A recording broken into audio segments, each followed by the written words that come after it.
Welcome back to Weathering the Storm. With so much of New Orleans below sea level, any hurricane is bad news for us.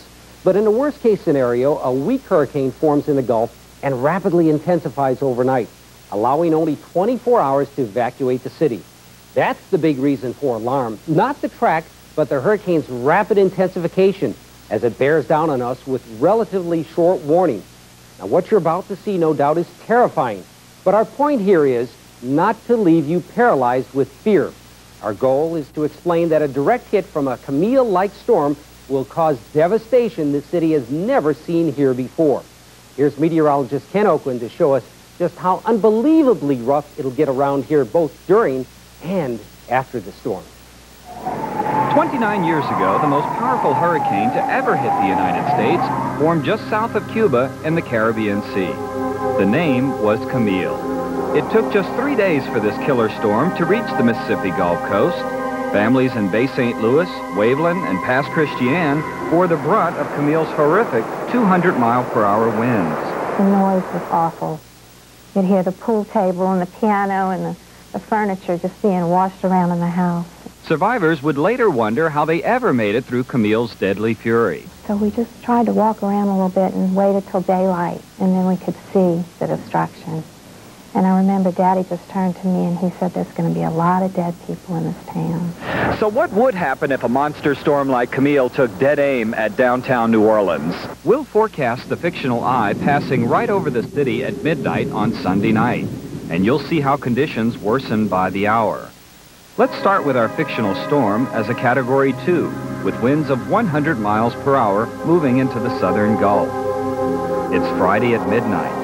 The eye is about 48 hours away from New Orleans. A hurricane watch is in effect from Port Arthur to Pensacola, and people who live outside the levee protection system are told to evacuate.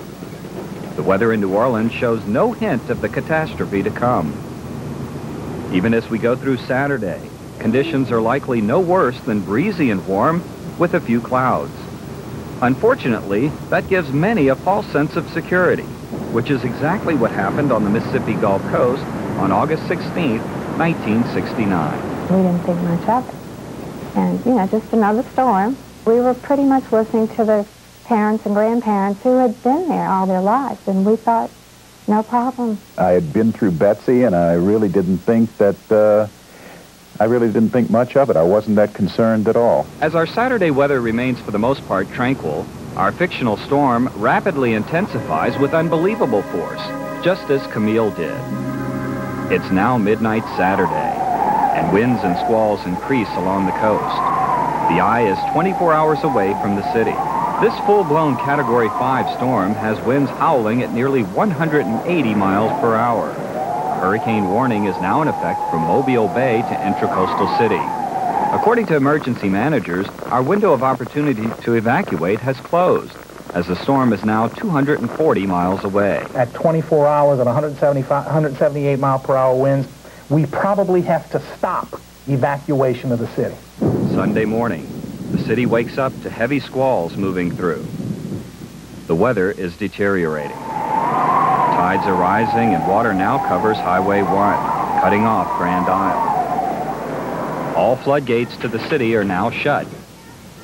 It was roughly at this point when Camille was threatening Mississippi that people thought they knew what to do. We went to 9 o'clock Mass, and when we came out of church, that's when we heard the sirens blowing at the fire station. And we knew that was a warning that it had changed direction.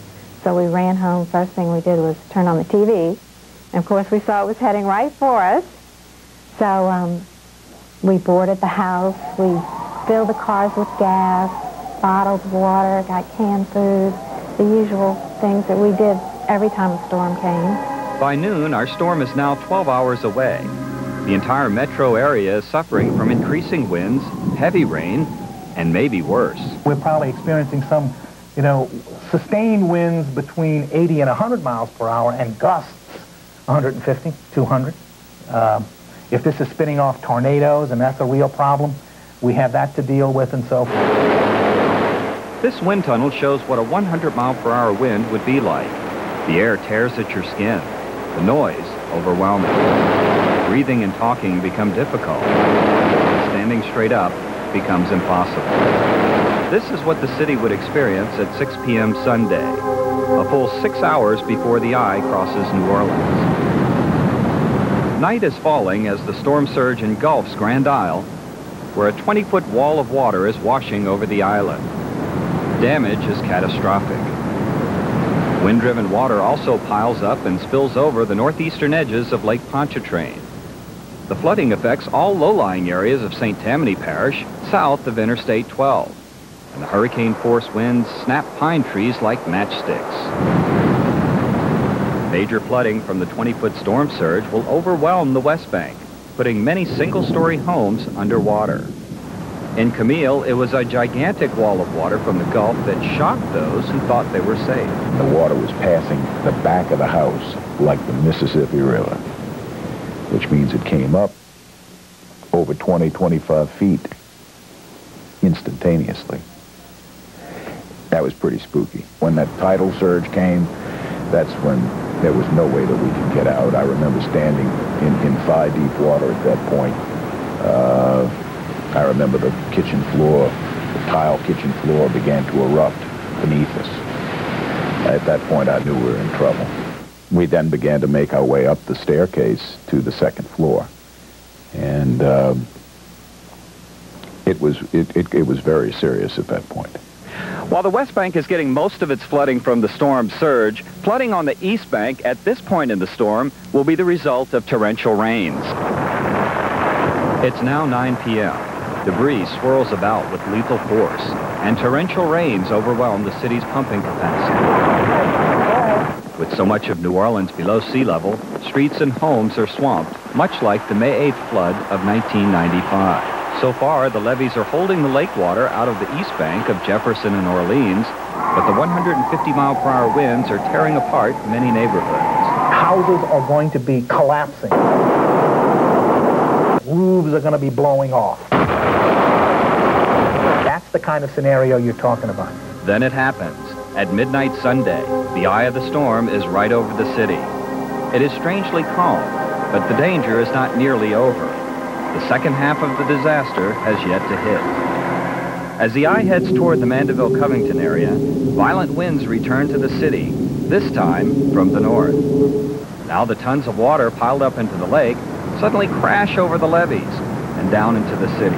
We're talking 20 to 25 feet of water with a storm like this in almost all of the neighborhoods of Greater New Orleans. By 3 a.m., the East Bank is now reeling from the same kind of massive flooding that's already devastated the West Bank. During this final stage of the storm, we could see the worst loss of life. Finally, dawn breaks over scenes of incredible destruction. By 8 a.m. on the morning after, peaceful weather is returning here as the storm spins northward toward Jackson. Here in the flood-ravaged city, evacuation begins on a scale New Orleans has never experienced before. Just about everybody who didn't evacuate before will have to do so now. The 20-foot deep floodwaters will make living in the city impossible for perhaps weeks to come. In what's now a ghost town, authorities will start the process of draining the city by forcing the water back over the levee protection system. The city will survive this killer storm, as we have so many others in the past, but horrible memories will live on for generations, just as they have for the survivors of Camille. They had trucks and they had dead bodies in the back of the trucks. So they were coming through with these truckloads of bodies. I don't think anybody thought it would be that bad. And we were just in God's hands at that point.